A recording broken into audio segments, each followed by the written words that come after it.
2023년 6월경 한 영상에 달린 댓글이 화제가 되고 있습니다. 나는 노들길 살인사건의 범인들을 알고 있다.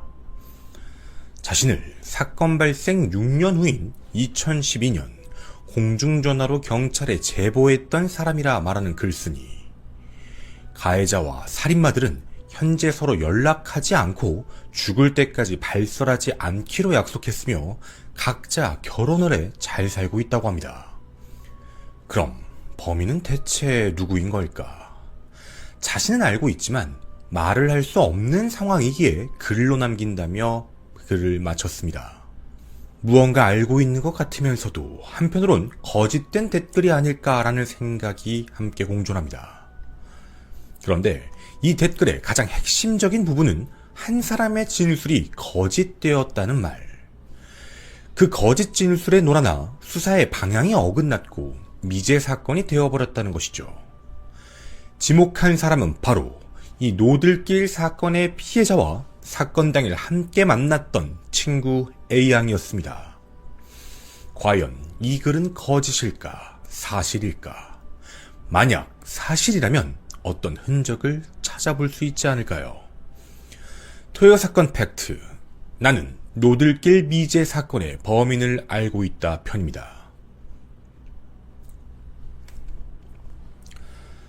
안녕하십니까, 김원입니다. 약 한 달 전부터 저희 제보 메일을 통해 공통적인 사건 제보가 들어왔습니다. 바로 2006년 7월 4일 발생한 노들길 살인사건의 범인을 알고 있는 사람의 글이라는 그 캡처본이었죠. 아마 많은 분들께서 이 노들길 살인사건, 이 미제 사건에 대해 기억을 하고 계실 겁니다. 내용을 읽어본 직후 많은 고민이 있었습니다. 실제로 사건 발생 6년 후였던 2012년 3월 9일 오후 4시 30분경 영등포 경찰서에 한 의문의 남성이 전화를 걸어와 노들길 사건의 담당 팀을 부르며 그 사건 용의자 2명을 알고 있는데 당시 배포했던 몽타주와 비슷하게 생기긴 했지만 키는 5cm 더 작다 라는 말을 합니다. 또 사건 수사가 처음부터 잘못되었고 당시 함께 있었던 친구들을 수사해봐라. 그리고 용의자를 어떻게 알고 있는지는 말할 수 없다. 알려줄 수 없다라는 짤막한 말만 남기고 호련히 사라진 일이었습니다. 사건이 발생한 지는 17년, 그 의문의 제보는 11년이 지나 자신이 당시에 제보했던 사람이다 라며 다시 우리들 앞에 나타난 익명의 글쓴이. 거짓 제보일 수도 있고 용기를 낸 유의미한 제보일 수도 있는 상황. 무언가 혼선이 있지만 그럼에도 우리가 이 방송을 하는 이유는 한 가지입니다. 어떤 미제 사건이든 조금이라도 관심을 갖고 숨겨져 있던 퍼즐 조각들을 맞춰나가다 보면 그 관심이 한데 모여 결국 사건을 정말 해결할 수도 있지 않을까라는 생각 때문이죠. 다시 한번 분명 말씀드립니다. 이 글쓴이의 제보 내용을 100% 신뢰한다 라는 것이 아닌 그럴 가능성에 대한 부분을 면밀히 다시 한번 여러분과 다 함께 검토를 해보고자 합니다. 우선 사건의 내용을 간략히 시간별로 정리해 전해드리겠습니다. 2006년 7월 2일 저녁 8시 30분경 서울 홍대 입구역 부근에서 당시 23세 여성 피해자는 고향 친구이며 고교 동창인 A양을 만나기로 합니다. 지방에 살고 있던 피해자는 사건 발생 4개월 전 취업 준비를 위해 전주에서 서울 관악구 봉천동으로 올라와 자취를 하며 공부를 하고 있었지만 당시 생일을 맞아 축하해준다는 그 친구 A양을 만나게 된 것이죠. 술자리는 길어졌고 취기가 오른 상태. 술에 취하자 피해자는 A양에게 한강에 가고 싶다라고 말을 했고 두 사람은 택시에 탑승하게 됩니다. 7월 3일 새벽 1시 30분 양화대교를 건너 당상역 부근에 도착을 하죠. 헌데 그 순간 피해자가 A양에게 택시비를 쥐어주더니 돌연 차에서 내려 달리기 시작합니다. 횡단보도 신호도 무시한 채 골목길 방향으로 뛰어들어간 피해자. 택시비를 내고 다급히 뒤따라간 친구 입장에선 어느 순간 피해자가 보이지 않게 됩니다. 여러 골목길이 있다 보니 그 어디에서도 피해자를 찾을 수가 없었죠. 새벽 1시 50분경 그렇게 피해자는 호련히 사라져버린 겁니다. 당황한 A양은 피해자에게 전화를 걸고 싶었지만 당시 공부를 위해 휴대폰을 정지시킨 상태라 친여동생에게 전화를 걸었지만 받지 않았죠. 결국 날이 밝아도 피해자의 연락은 부모님께 닿지 않았습니다. 불안한 마음에 실종 신고를 하게 되고 초조하게 기다리고 있던 상황. 하루가 지난 7월 4일 새벽 2시 13분 서울 노들길 녹지대 배수로 도로변에서 운전 중 소변이 마려 차를 세운 택시기사 김씨가 배수로에서 이상한 물체를 발견합니다. 가까이 보니 알몸 상태 여성 시신이 바로 보였지요. 그 시신은 피해자의 시신이었습니다. 당시 발견 모습은 무릎을 구부리고 나체의 상태로 반듯하게 하늘을 보고 누워 있었죠. 굉장히 깨끗했던 시신, 어떤 훼손 자국도 잘 보이지 않았습니다. 그리고 부검 결과에서 나타난 특징이 있었는데요. 바로 물로 씻겼다라는 내용입니다. 손과 발을 매우 깨끗이 씻겼다. 그리고 몸 전체에 다른 흔적은 없는데 목졸림의 흔적이 매우 정확하게 보였고 사인은 부검 결과 끈에 의한 경부압박 질식사, 바로 목을 졸라 살해한 겁니다. 그리고 양손에는 좀 끈적끈적한 이물질이 확인되는데 분석 결과 청테이프류로 양손을 묶은 결박이 보였던 것이죠. 또 입에 재갈을 물린 흔적까지도 발견됩니다. 또 다른 상처로는 가슴 쪽에 있는 치아에 물린 치은의 상처도 발견됐죠. 또 오른쪽 손등엔 동그란 모양의 열상처가 보였는데 바로 열창이라고 합니다. 담뱃불이나 차량용 그 라이터라고 하죠. 그 라이터로 지진 흔적처럼 보였습니다. 끔찍한 건 거기서 끝나지가 않았습니다. 범인은 특정 부위를 휴지를 안에 넣어놔서 막아놓은 상태였고, 그리고 면도기 칼 같은 걸로 피해자의 음모 부분을 제거해놨습니다. 그런데 이상한 점은 성범죄에 대한 의심을 할 수는 있었는데 의심에 대한 게 기록이 나오지 않았죠. 도리어 다른 장소에서 나오게 됩니다. 귓볼 부분에서 DNA가 검출됐고 또 피해자의 항문 부분에서 정액 반응이 검출됐죠. 굉장히 미량으로 혈액형은 확인이 안 됐지만 대조가 가능한 DNA 양이었습니다. 범인만 찾는다면 DNA 대조로 언제든 검거가 가능한 상황이죠. 그럼 문득 궁금합니다. 피해자는 실종된 직후에 살해가 된 걸까요? 발바닥과 손바닥을 닦아낸 흔적이 있다. 이것은 실내에서 범행이 이루어졌다는 걸 반증합니다. 그리고 몸 안에 있었던 휴지 같은 경우도 재생용 휴지로 일반 가정에서 쓰는 것이 아니었죠. 또한 유기 현장에서 봤을 때 혼자서 들어서 유기했다고 보기에는 너무나도 깨끗했던 피해자. 이는 범인이 2명 이상일 확률과 피해자가 바로 살해되지 않았을 가능성을 제시합니다. 납치됐고 성고문을 당했고 그 이후에 살인 그리고 사체 유기가 이어졌다는 것이죠. 과학적 증거도 이를 뒷받침합니다. 우선 첫 번째로 체내에 있는 알코올 농도와 음식물에 대한 문제였는데 분명 같이 술을 마셨다라고 이야기를 했죠. 하지만 알코올 농도는 0%.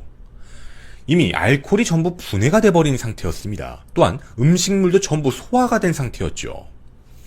사람이 사망을 하게 되면 더 이상 알코올 분해는 되지 않습니다. 이건 납치 상태로 바로 살인을 당한 게 아니라 이 시간이 어느 정도 지나 그리고 농도가 아예 사라질 때까지 살아있음을 반증할 수 있죠. 그리고 그날의 온도, 외부 온도는 27도, 시신 발견 당시에 직장 온도는 34.9도, 외부 온도를 계산했을 때 시간당 하락이 0.35 정도, 최대 0.5일 정도 된다고 봤을 때 약 역으로 추적해보면 3시간에서 6시간 사이 정도에 사망했다고 추정이 됩니다. 이는 납치된 직후 최소 21시간 정도는 생존해 있었다. 약 하루였습니다. 하루 정도는 살아있었다라는 말이 됩니다. 그럼 분명 범인들은 자신들의 어떤 장소에 피해자를 이동시키고 성고문에 가까운 행동을 한 뒤 그 흔적들을 모두 말끔히 지운 이후에 시신을 유기했다라고 보는 것이 적합합니다. 경찰은 곧바로 탐문수사 돌입, 유류품과 목격자들을 찾아내게 되죠. 일단 A양이 친구가 사라졌다라고 말했던 위치로부터 약 120m 앞, 한강을 향하는 토끼굴 진입 전에 있는 한 기념탑 뒤쪽에서 누군가 버린 듯한 소지품들을 확인하게 됩니다. 상의 옷, 상의 속옷, 가방, 신발, 선글라스였죠. 당시 경찰은 옷을 벗은 행위에 대해 술에 취해서 자의적으로 벗은 것 같고 범행이 있던 흔적 자체는 없었다라는 의견을 남겼습니다. 그리고 찾아낸 목격자. 당일 새벽 2시였습니다. 그 근처에 살았던 고등학생이 1시 55분경 잠을 자려고 하고 있는데 밖이 너무 시끄러워서 봤더니 단순한 말다툼이 아니었다라는 기억이었습니다. 여성 1명과 2명의 남성이 억지로 끌고 가려는 모습을 보이는 다투는 듯한 모습을 보았다라는 제보 증언이었죠.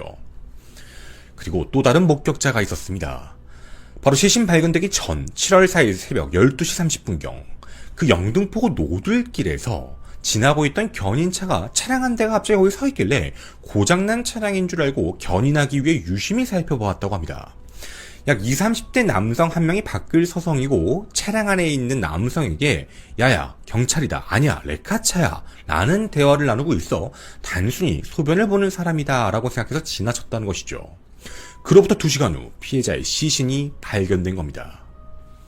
이 두 목격자는 경찰에서도 가장 신뢰있게 판단한 목격자, 법 최면까지 실시한 목격자들이었죠.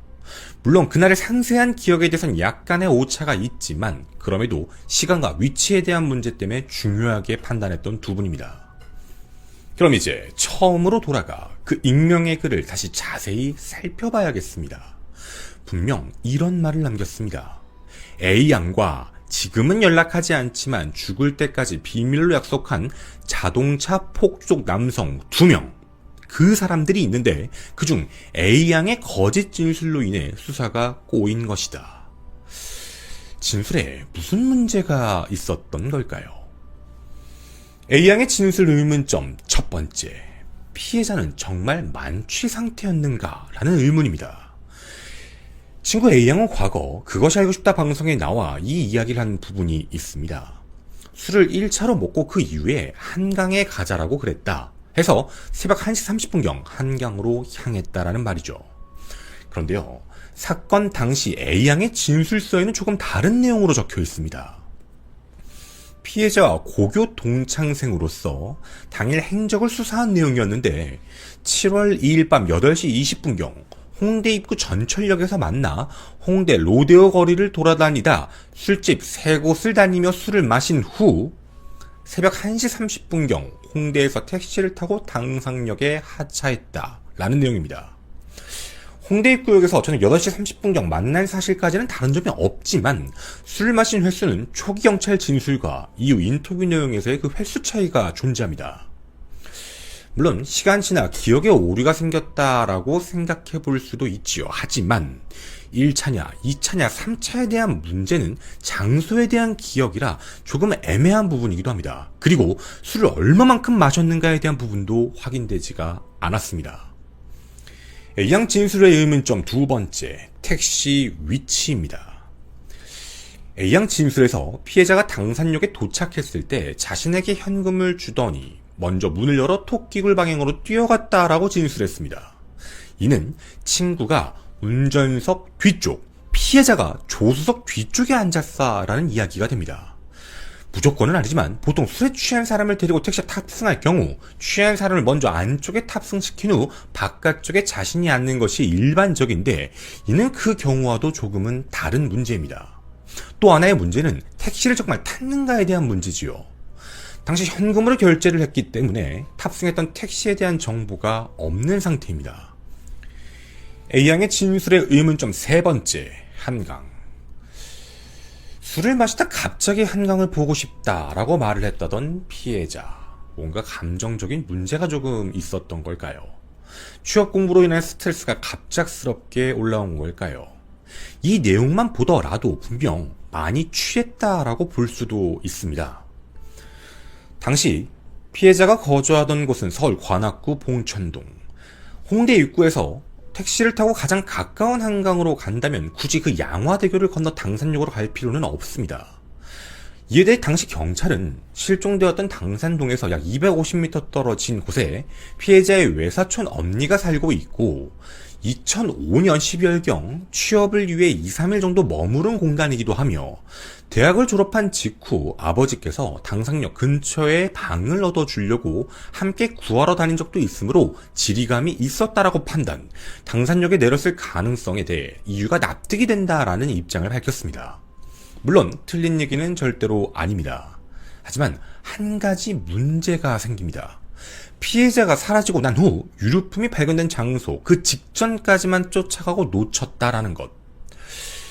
근데요, 한강으로 가겠다라고 말을 했다면 사실 골목길 쪽을 찾을 것이 아니라 토끼구를 향해 바로 한강 쪽을 찾았을 것이다 라는 것이 일반적입니다. 하지만 그곳을 찾지 않았다라는 점입니다. 정말 한강을 보고 싶다라는 말을 들은 것이라면 실종 직후 애초부터 뛰어간 방향으로 갔을 때 한강 방향으로 가는 게 맞지 그 주변 골목을 찾을 이유는 없었다라고 보여집니다. A양 진술의 의문점 네 번째, 유류품입니다. 바로 그 피해자 친구 A양에 대한 그 진술의 문제인데요. 당시 경찰은 유류품을 발견하고 이 유류품을 혹시 모르냐고 딱 그 친구에게 보여줬는데, 사진을 보여줬더니 저희도 뭔가 반응이 이상해서 그 친구를 데리고 다시 와서 이걸 아느냐 했더니 깜짝 놀라며 친구의 유류품이 맞다라고 말을 했다는 겁니다. 그럼 최초 사진을 보고선 모르겠다라고 답을 한 것이었죠. 만나기로 약속하고 오랜 시간 함께 있던 친구의 옷에 대한 그 부분, 가방에 대한 부분, 선글라스에 대한 부분의 미묘한 답변의 문제입니다. 기억을 못할 수 있는 상황일까라는 의문이기도 하지요. 가방 안에는 피해자의 많은 물건들도 그대로 들어있었습니다. 헌데 사진만을 보고 판단하지 못했고 실제로 보고 알았다라고 하는 그 시간의 편차. 물론 너무 충격에 휩싸여 그럴 수도 있다라는 입장이지만 앞선 의문점들을 합쳐보게 되면 무언가 좀 납득하기 어려운 대목들입니다. A양 진술의 의문점 다섯 번째, 실종 시간. 당시 1시 50분경을 실종 시간으로 판단했습니다. 유류품은 불과 120m 앞에서 발견되었죠. 헌데 이를 목격한 제보와 일치시켜보면 좀 이상한 점이 있습니다. 1시 55분경 큰 소리가 나서 밖을 내다본 그 고등학생 목격자 이야기죠. 시간적 편차로 볼 때 근처에서 새벽 2시경 피해자 친동생에게 전화까지 걸었던 A양. 인적이 없는 고유한 골목길에서 그 정도 큰 소리가 났다면 친구를 찾는 사람 입장에선 그런 실랑이의 소리를 듣고 충분히 이동했을 가능성이 매우 높습니다. 문제는 그런 소리를 들었다, 그런 장소를 보았다라는 진술 자체가 A양에겐 없죠. 그럼 이는 1시 55분경엔 A양이 현장 근처에 없을 수도 있다라는 가능성을 제시합니다. 그리고 초기 경찰 수사와 달리 이후 과학 수사로 판단된 내용, 당시 그 비석의 현장을 살펴보면 뒤편 풀 옆쪽이 앞쪽에 비해 눕혀져 있다라고 이야기합니다.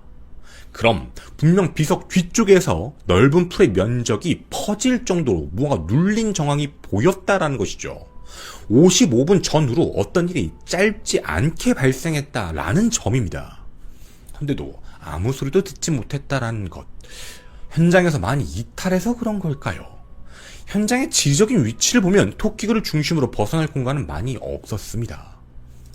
그리고 결정적인 A양 진술의 의문점 여섯 번째, 목격 진술의 차이입니다.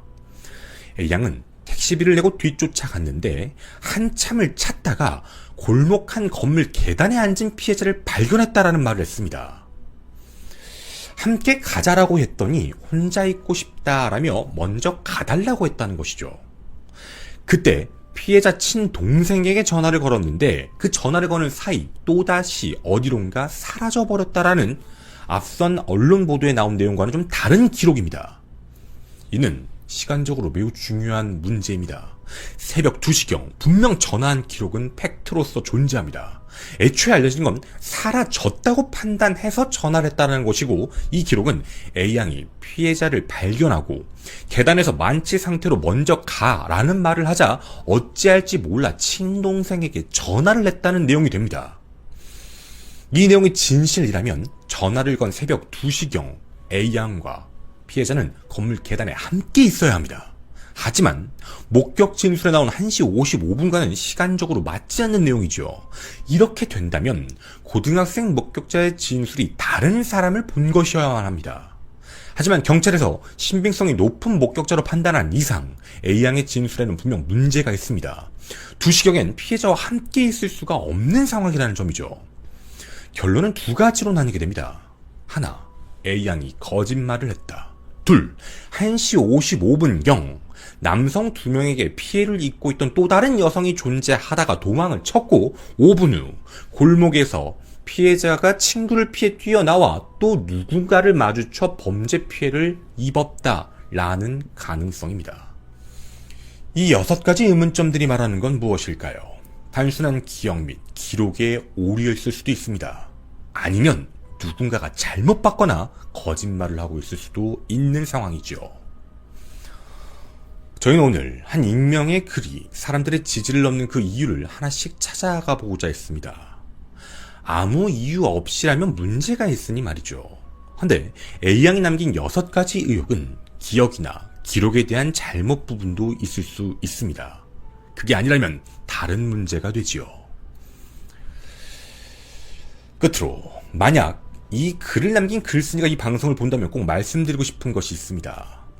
자신의 출연의 신빙성을 입히기 위해 거짓된 제보의 글을 남긴 거라면 이는 진짜 감춰진 범인을 도와주는 일종, 모종의 공범이 된다라는 사실을 잊지 않으셨으면 좋겠습니다.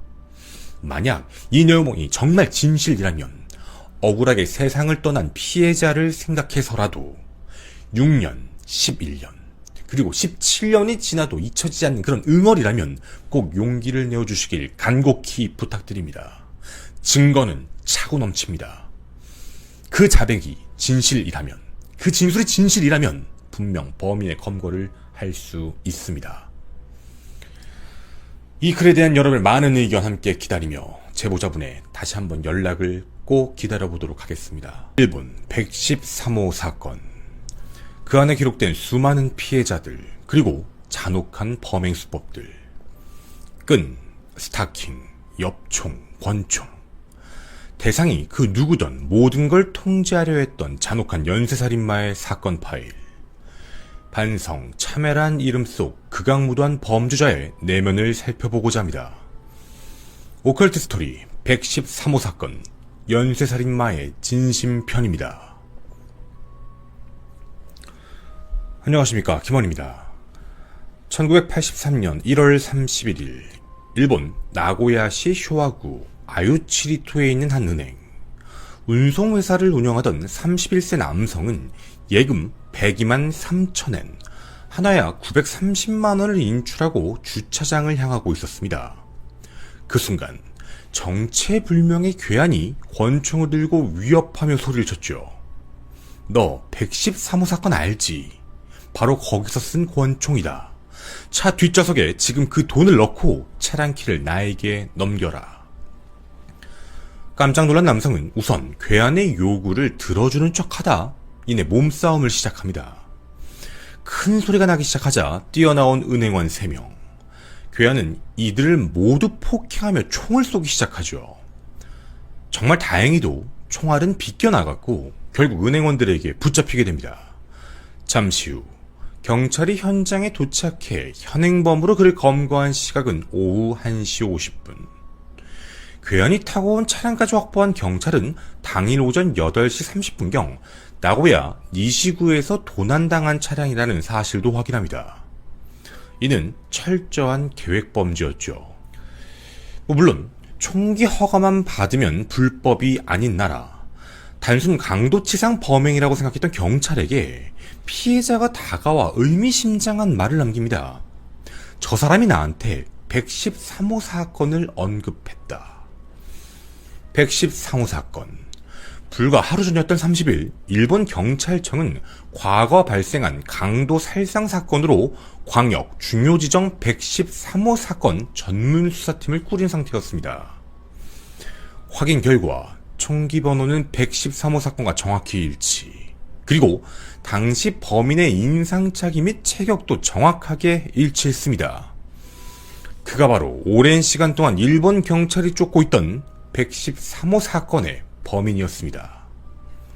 자, 그럼 113호 사건이란 무엇이었을까요?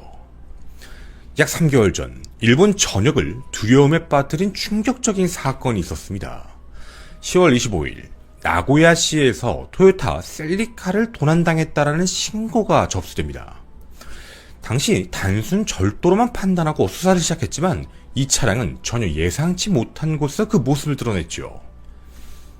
이틀 후 저녁 9시 30분 아이치현경 지쿠사 경찰서에 자기 자신을 키노시타라고 말하는 한 남성이 전화를 걸어 타시로키타 파출소에 연결을 부탁합니다. 당시 인근 지역 순찰을 마치고 돌아오던 38세 모 순경이 그 연락을 받게 되죠. 신고 내용은 파출소 옆 막다른 곳에 파란색 차량이 주차되어 있으니 그걸 처리해달라는 민원이었습니다.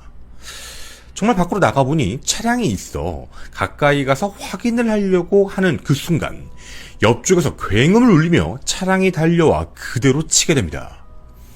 의식을 잃고 쓰러진 상태. 그때 차에서 내린 괴한은 쇠막대기로 머리 부위를 때리며 중상을 입혔고 실탄 5발이 든 권총을 빼앗아 유유히 사라졌습니다. 정말 다행히도 근처를 지나던 행인들에게 5분 후 발견되어 생명에 지장은 없었지만 일본 경찰은 충격에 빠집니다. 공권력을 향한 도전이자 누가 보더라도 총기 탈취를 위한 목적으로 저지른 범행. 이는 제2의 강력범죄 사건이 발생된 가능성이 높아졌기 때문입니다. 이 일본 경찰은 특별수사본부를 설치하며 범인 검거에 총력을 기울이죠. 하지만 그 어디에서도 흔적을 찾을 수 없었던 범인. 그런데 6일 후인 31일 범인이 나타납니다. 저녁 8시 30분경 메이진 고속도로 오츠 휴게소에서 용접공이었던 당시 나이 27세 카미야마 미치하루 씨가 갑작스럽게 납치가 됩니다. 사실 처음엔 납치가 아니었죠.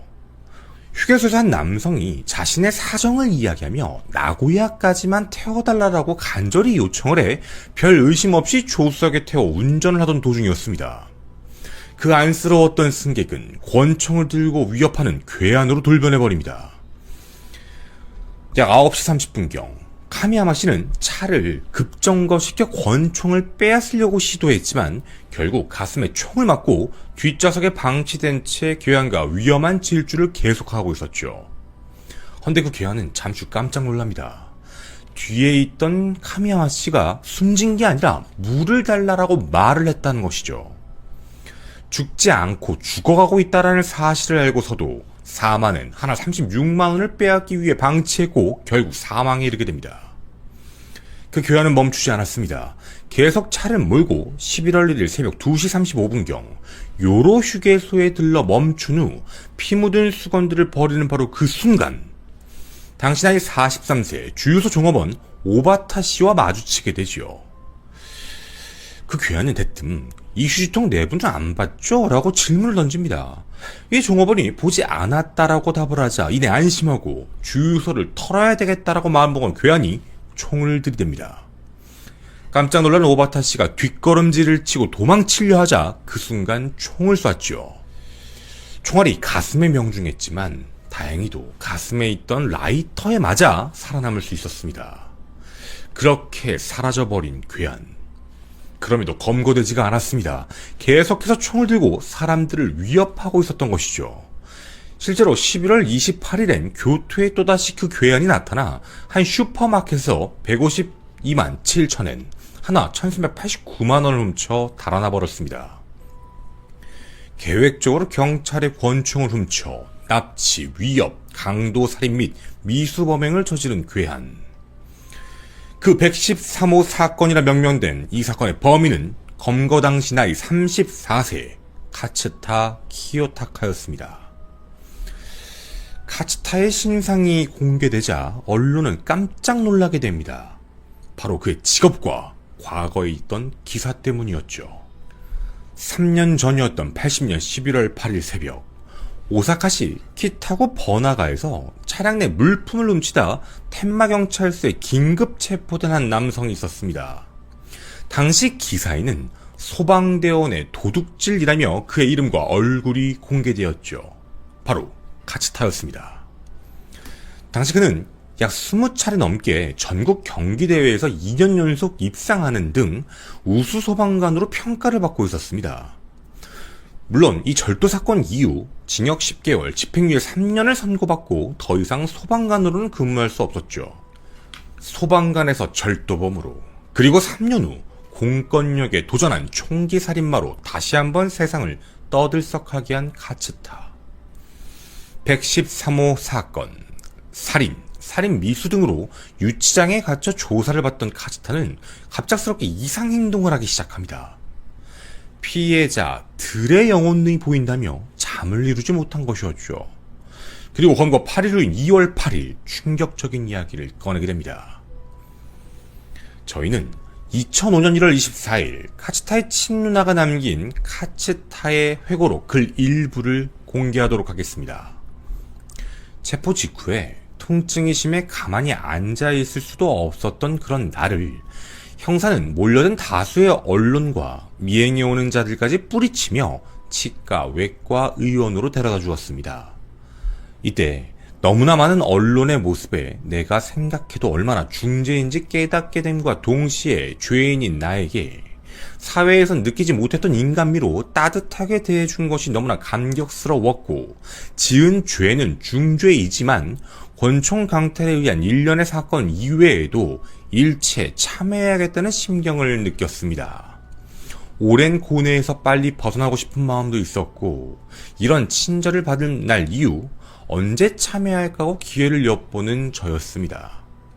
그래도 113호 사건 외에 7명이나 더 죽였다고 갑자기 고백하면 아무리 친절한 형사라도 격분하지 않을까, 그때까지의 친절과는 달리 학대를 당하지 않을까 하는 불안감이 있었습니다. 게다가 일체 고백을 하면 극형으로 재판을 받을 내 자신의 각오와는 별개로 우리 가족이 극단적 선택을 해버리는 게 아닐까라는 우려가 뇌리에서 떠나지 않았습니다. 고백하기로 결심했지만 머리에 떠오르는 것이라면 의례 저희 가족의 일이었죠. 하지만 피해자의 억울한 죽음을 생각하면 가족에게는 죽지 말아달라고 기도할 수 있는 나 스스로는 축복받은 것이라고 스스로를 타일렀습니다. 책상에 얼굴을 숙이고 눈물을 흘리는 저에게 그래 울어라, 울고 싶은 만큼 울어 라고 형사는 실컷 울게 해주었습니다. 생각과는 달리 형사의 말에 하염없이 눈물을 흘리며 모든 것을 고백해야겠다는 확신이 있었습니다.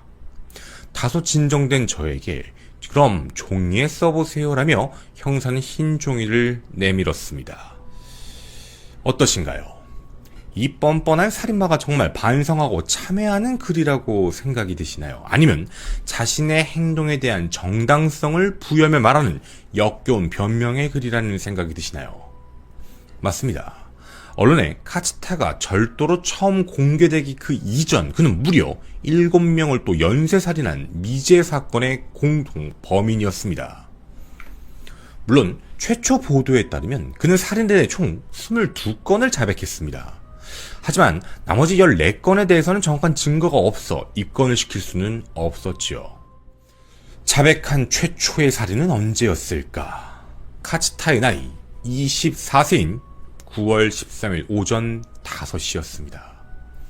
교토시 한 아파트에 들어가 자고 있던 당시 24세 여성 나카무라 히로코를 강간하고 목 졸라 살해한 것이었죠. 처음엔 빈집인 줄 알고 들어갔다가 인기척에 피해자가 깨어났고 소리를 지르자 스타킹을 이용해 목을 졸라 살해했습니다. 그런데 거기서 끝난 것이 아닌 시간 행위까지 저지르고 그곳에 있던 현금 1,000엔, 하나약 9,000원 정도를 훔쳐 달아났습니다. 사건 초기 일본 경찰은 신고자인 동거남과 피해자가 근무했던 호스티스 손님들을 대상으로 용의자 조사를 했지만 결국 범인을 검거하는 데 실패합니다. 2차 살인은 무려 3년이란 공백기를 거쳤습니다. 당시 소방관으로 능력을 인정받아 소방 부사장까지 진급했던 카츠타. 하지만 낭비벽과 과시욕이 심해 돈이 점차 부족해지자 휴일마다 장거리 배달 아르바이트를 시작합니다. 헌데 할 아르바이트는 안 하고 그곳에서 두 번째 살인을 하게 되지요.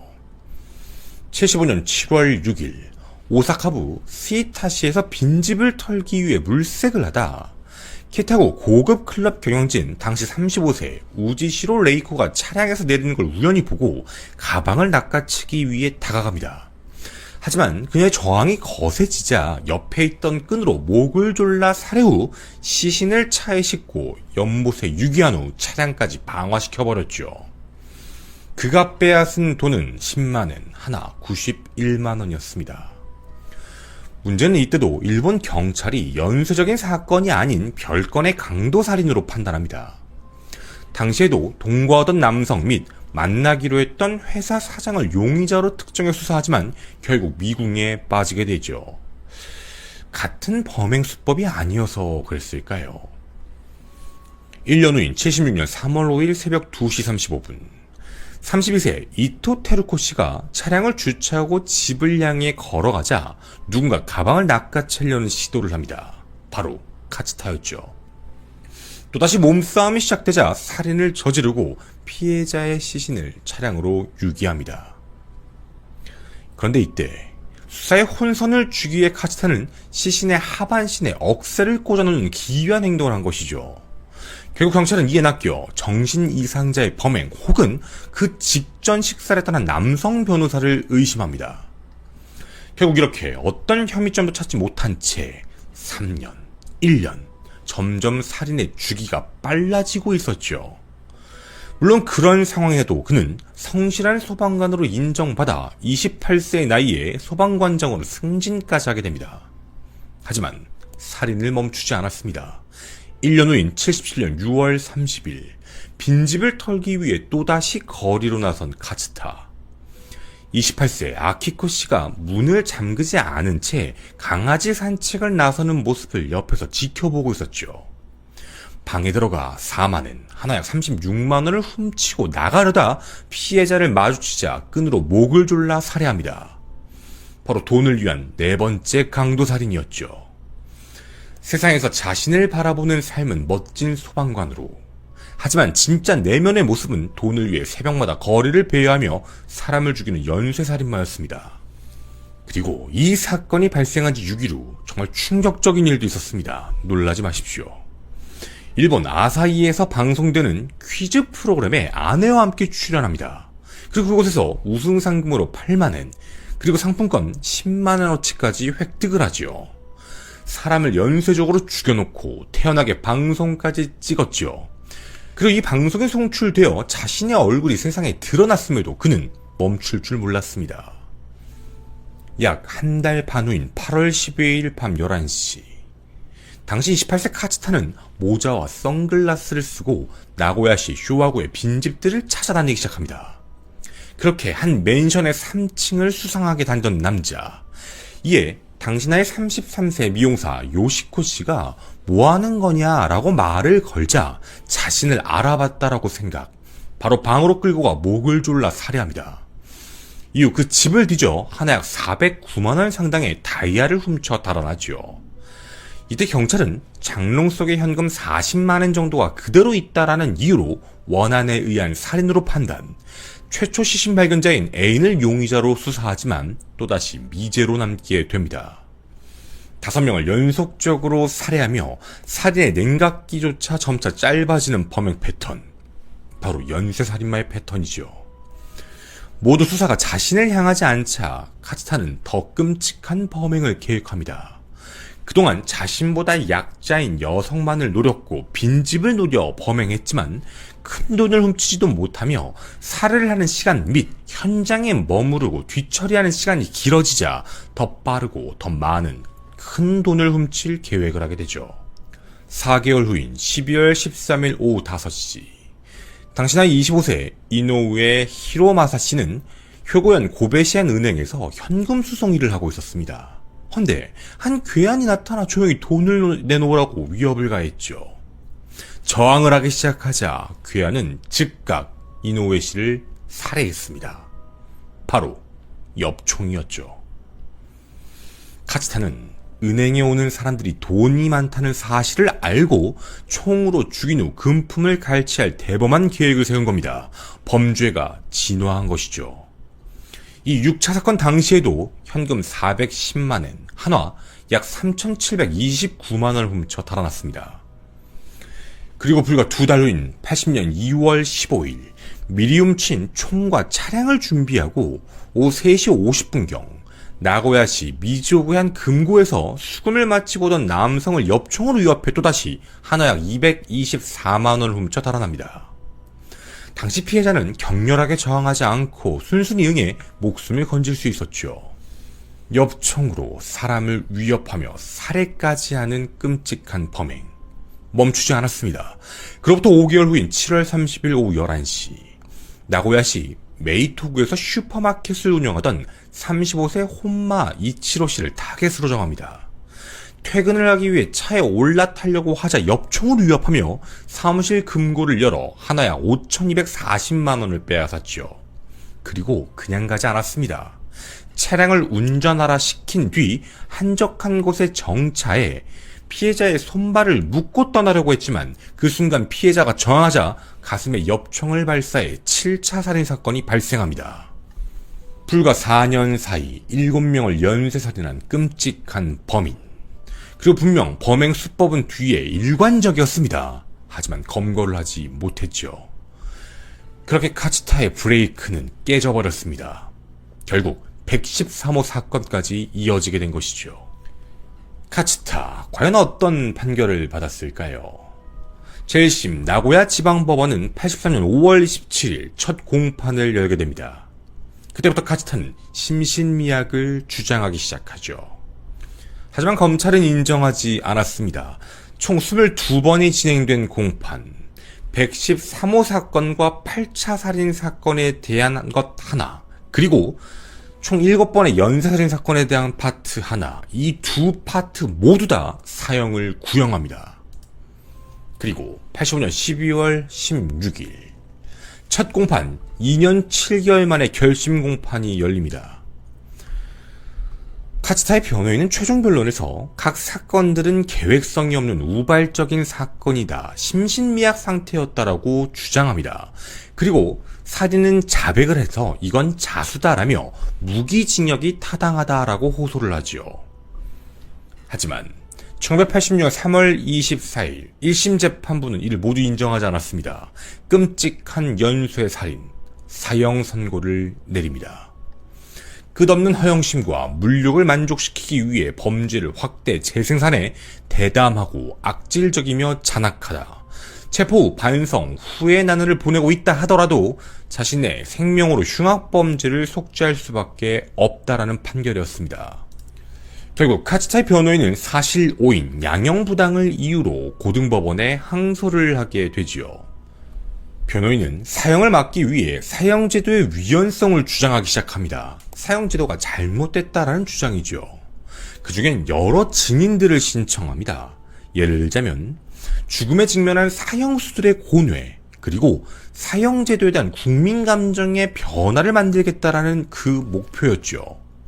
증인으로 세운 사람은 마치야마 사건 누명 피해자로서 재심에서 무죄가 확정된 전 사형수, 그리고 도쿄구치소에서 수십 명 사형수와 교류했던 작가, 이런 분들을 증인으로 세웁니다. 하지만 줄줄이 기각되었죠.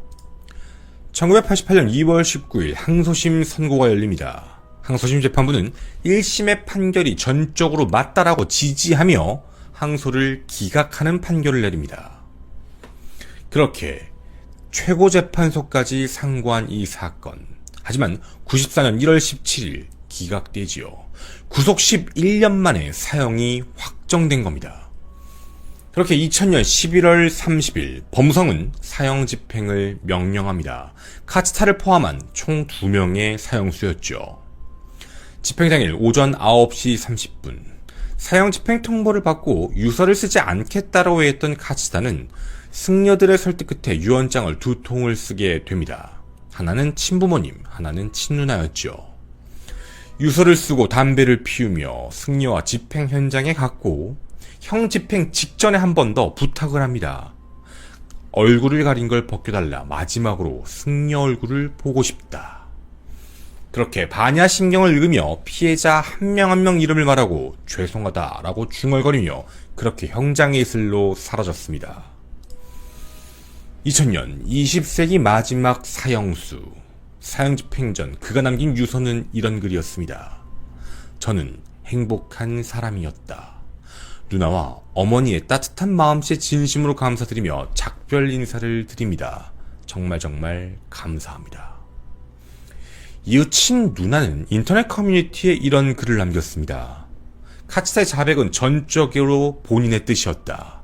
오랜 세월 악행을 저질러온 카츠타는 동시에 자신을 계속 업신여기기도 했다. 참된 인간으로 돌아가고 싶은 카츠타가 바로 거기에 있었다. 자백이 수사관의 압력에 의한 것이 아님을 나는 카츠타로부터 들었고 수기에도 정확하게 적혀 있었다. 카츠타라는 사람의 인간성이 잘 드러난다라고 생각한다. 카츠타는 자백이라는 말보다 고백이라는 뉘앙스를 좋아했다. 정말 반성한 걸까요? 사형제도에 대해 안타까워해야 할까요? 하지만 우린 잊지 말아야 될 사실이 있습니다. 바로 수많은 피해자들, 그 피해자들의 가족들이죠. 이 글이 공개되자 한 피해자의 자녀는 이런 이메일을 보냈습니다. 우리 어머니는 카츠타에게 살해당했다. 카츠타는 당신에게 죽기 전의 기분을 전해 주었지만 우리 어머니는 아무 말도 하지 못한 채 살해당했습니다. 카츠타는 각오를 다졌지만 어머니는 그럴 수도 없었습니다. 어른이 되고 나서 여러모로 힘든 일도 많았습니다. 카츠타에 무엇을 전하고 싶은 건지도 모르겠습니다.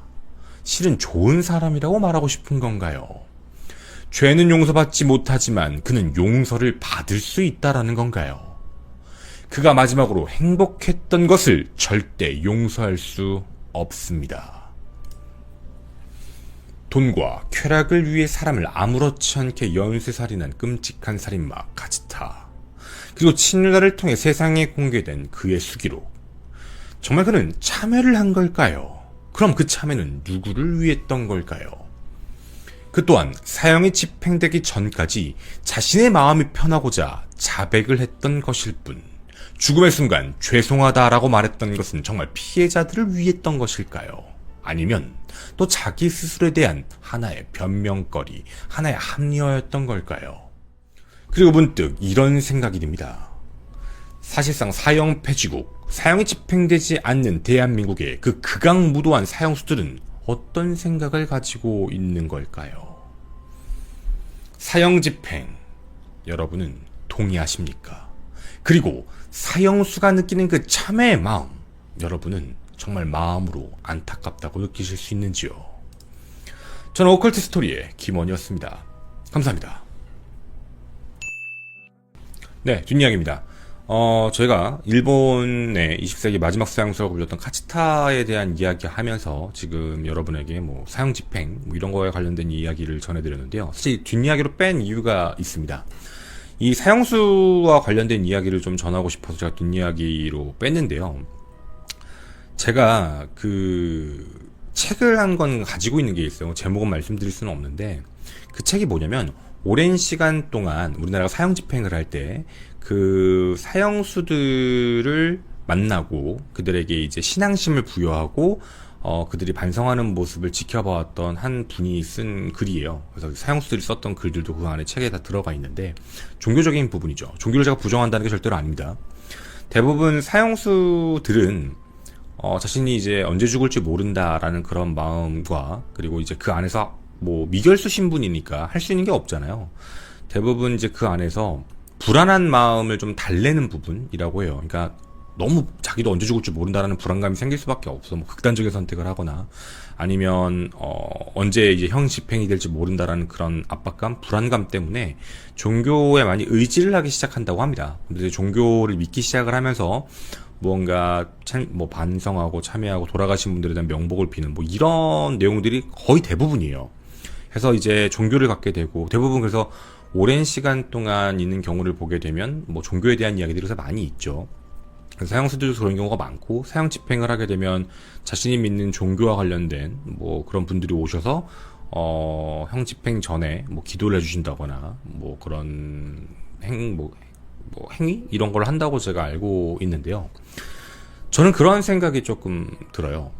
제가 지금 종교가 절대 나쁘다라고 얘기를 드리는 게 아닙니다. 종교를 통해서 반성하고 참회한다라는 그 마음까지 완전히 부정하고 싶지는 않아요. 헌데 여기서 한 가지의 문제가 있어요. 저는 그 사형수들은 마음이 편안해지면 안 된다고 생각해요. 그 어떤 뜻이냐면 신에게 의지를 해서 마음이 편해진다라는 이야기는 반성을 하고 참회를 하고 피해자들에게 죄송하다라고 얘기해서 마음이 편해진다는 게 잘못된 것 같아요. 그들은 더 불안해야 돼요. 더 죄송해야 되고 더 죄책감을 느끼고 살아야 돼요.